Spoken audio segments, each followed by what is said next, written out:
Mi fai vedere come cammini adesso? È un piacere, non è un sacrificio.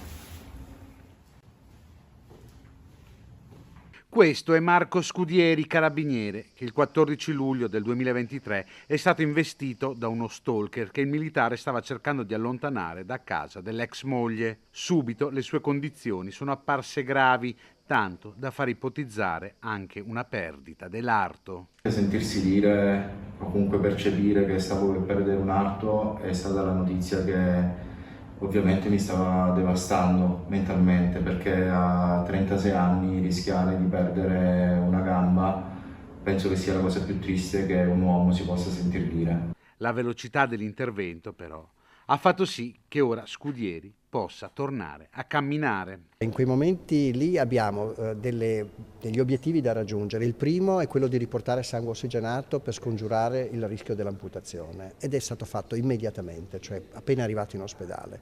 Il giorno dopo è stato fatto un secondo intervento per favorire, vabbè, è un po' difficile da spiegare, ma insomma è stata fatta una fasciotomia per dare maggiore possibilità di rivascolarizzazione dei tessuti che purtroppo erano stati traumatizzati. Ma dopo 2 o 3 giorni in cui la situazione era in precario equilibrio, o si decideva di fare una ricostruzione femorodistale, così si chiama, con una ricostruzione anche delle arterie del piede, o altrimenti quello che avevamo fatto prima non serviva a niente. Quindi abbiamo preso questa decisione, abbiamo fatto questo intervento che è durato ovviamente tutto il pomeriggio fino a sera inoltrata, però con un ottimo risultato. Nel 2023 i professionisti dell'unità operativa complessa di chirurgia vascolare hanno seguito 1433 pazienti, il 10% in più dell'anno precedente.